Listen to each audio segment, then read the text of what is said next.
There are 104 species of land and 15 species of sea snakes in Sri Lanka. Only 7 of the land snakes are considered potentially deadly and medically important. In the last decade, there has been a dramatic increase in hospital admissions from snake bites. This was mainly due to the acceptance of Western medical therapy by the patients. The case fatality rate, however, has declined. Over past few years there were about 35,000 to 40,000 admissions to Western hospitals and less than 100 hospital deaths annually. The land snakes which are considered medically important and venomous are common cobra Naya Naya Naya, Sinhala Nagaya, Naya, Tamil Naga Pambu, Nala Pambu, common krite Bungarus caeruleus, Sinhala Thel Karawala, Maga Marua, Tamil Yanai Panayan, Yanai Virayan, Yetadi Virayan, Ceylon krite Bungarus ceylonicus, Sinhala Dunu Karawala, Poland Karawala, Tamil Yanai Panayan, Yanai Virayan, Yetadi Virayan, Russell's viper Daboya Russelli Russelli, Sinhala Theeth Palanga, Dara Palanga, Tamil Kannardi Virayan, saw-scaled viper Achis carinatus, Sinhala Valley Palanga, Tamil Saratai Pambu, Pal Saratai, hump-nosed viper Hypnale Hypnale, Sinhala Poland Elissa, Kunakatua, green pit viper Trimeroceros trigonocephalus, Sinhala Pala Palanga, Tamil Pachai Virayan, Kopi Virayan. Clinical features of snakebite depend on the type of snake and the amount of venom injected. As most of the snakes are non-venomous and even the venomous snakes do not always inject lethal doses of the venom, the majority of victims will recover. Q. Nonspecific signs: vomiting, abdominal pain, hypotension. Local signs: pain and swelling at the site of bite. Swelling of more than half the bitten limb is indicative of significant envenoming, although absence of swelling does not exclude envenoming, especially in krite bite. Blisters and local necrosis are common, especially in cobra and nosed viper bites. They could be quite extensive, and may re-surgical debridement and fasciotomy. Systemic signs: these vary depending on the type of the snake. Bites of cobra and krites cause neurological manifestations such as PTOSIS, facial muscle weakness, dysphagia, drowsiness, areflexia and respiratory paralysis. Bites of vipers such as Russell's viper cause spontaneous bleeding and delayed clotting manifested by purpura, ecchymosis, blood-stained vomitus, melena, bleeding per rectum and bleeding gums. Bleeding into the brain or other organs may be fatal. Patients with Russell's viper bites may also present with neurological manifestations, such as drooping of the eyelids, visual disturbances, double vision and difficulty in moving the eyeballs, external ophthalmoplegia. Myalgia, rhabdomyolysis, proteinuria, oliguria, hemoglobinuria, hematuria and acute renal failure are the other features of viper bites. White cell count shows a polymorphonuclear leukocytosis. Non-clotting blood in viper envenoming. 20 minutes whole blood clotting test, 20 WBCT, is the best bedside test to detect early coagulopathy, and it should be repeated 6-hourly for the first 48 hours. Serum creatinine, blood urea and serum potassium may be elevated due to renal failure. Hump-nosed viper bites cause signs of local envenoming manifested by pain, swelling, and induration at the bite site, local hemorrhagic blister formation and regional lymphadenopathy. Non-clotting blood, venom-induced consumption coagulopathy and acute renal failure and death have also been reported recent past. Bites of sea snakes cause severe myalgia, muscle necrosis, rhabdomyolysis, causing myoglobinuria, mahogany-colored urine, acute renal failure and neurological manifestations. Management: and reduce the pain. Wash the wound with a clean cloth and water.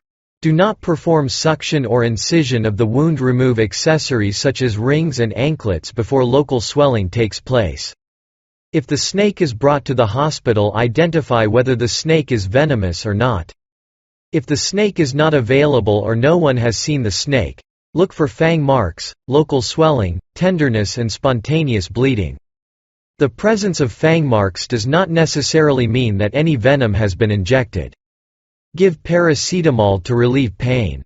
Do not give aspirin or aspirin containing analgesics or alcohol. Chemicals such as potassium permanganate, Condy's crystals, should not be applied on the site of the bite, as they may cause tissue damage. Forced administration of fluids such as oil by mouth or nose has resulted in aspiration pneumonia and permanent deafness, and therefore not recommended. The application of a tourniquet may cause more harm than good, especially with indiscriminate and inexpert application. It is therefore not recommended. Anti-snake venom serum, AVS, is the treatment of choice if the evidence of envenoming, except for bites by hump-nosed vipers. Anti-snake venom serum available in Sri Lanka is prepared from Th serum of hyperimmunized horses.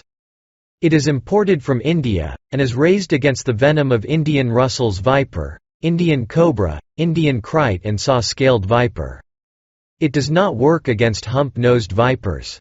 10 vials of polyspecific anti-venom are recommended. Each vial of polyspecific anti-venom is dissolved in 10 ml distilled water for IV administration.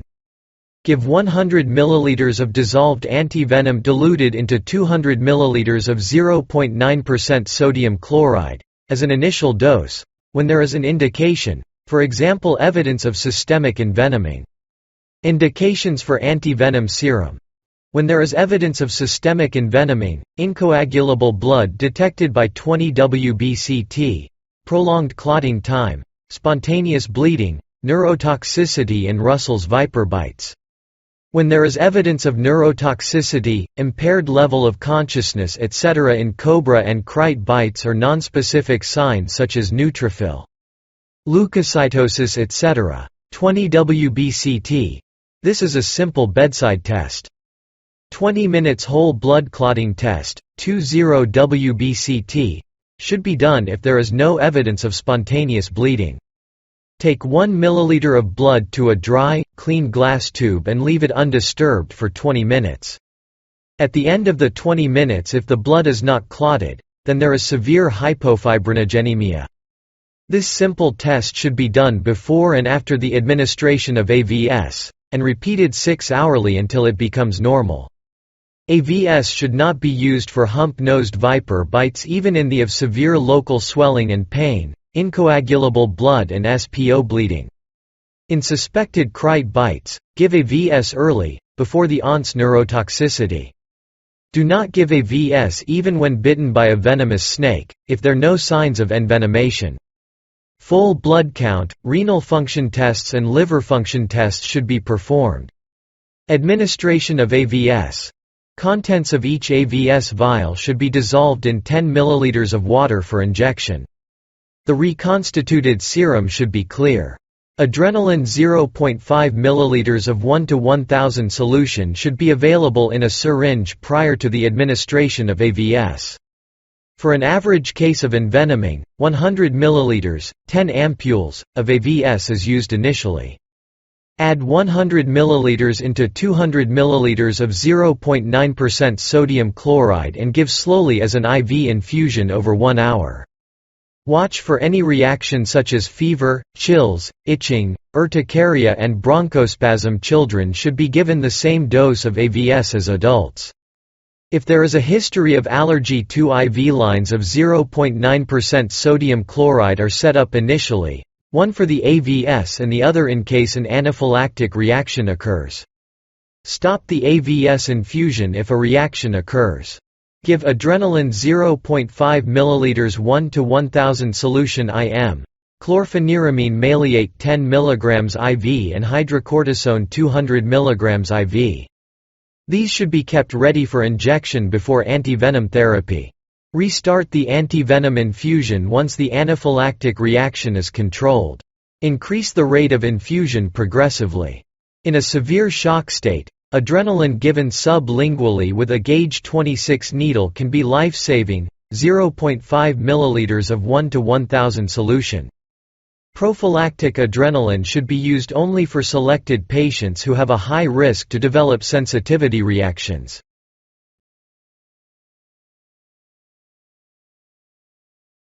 stops in 15 to 30 minutes. Central nervous system effects improve in about 30 minutes. Blood coagulability is restored in about 6 hours. If severe cardiovascular or neurotoxic symptoms persist for more than 30 minutes, or if blood coagulability is prolonged, even after 6 hours, repeat the initial dose of AVS. Large doses may be required if large amounts of potent venom is injected. Envenomed patients should be observed and assessed daily for at least 3 to 4 days, as severe envenoming may recur after the initial response. Reactions to AVS. Early anaphylactoid reactions occur between 10 to 60 minutes after starting the AVS. Pyrogenic reactions. Late serum sickness type reaction. Respiratory paralysis needs assisted ventilation and oxygen. Shock and acute renal failure should be anticipated and treated. Local necrosis of the site of bite needs systemic antibiotics. Slough should be excised. Give tetanus toxoid. Emphasis on management of crite bites is on basic ventilatory support, once neurotoxicity has developed. AVS should be given immediately after the crite bite before the onset of clinical neurotoxicity. Some studies have shown that the administration of immunoglobulin IV, 1 gram per kilogram body weight, in addition to the AVS is beneficial. The Indian Deboya Russelli venom used in the manufacture of these anti-venoms differs from that of Sri Lankan Russell's viper in that it possesses a PLA2 neurotoxin. In a clinical study of Russell's viper bites in Anuradhapura in 1985, the AVS was found to be ineffective in clearing the venom antigenemia. The AVS frequently cause anaphylactic reactions. In an attempt to solve this problem, a new monospecific ovine Fab antivenom, Palanga Tab, was developed from the pooled venom of Sri Lankan Russell's vipers, and clinical trials were performed in the General Hospital, Anuradhapura in 1996-1997. This is effective in neutralizing the venom antigenemia and cause minimal reactions. It is still not available in Sri Lanka.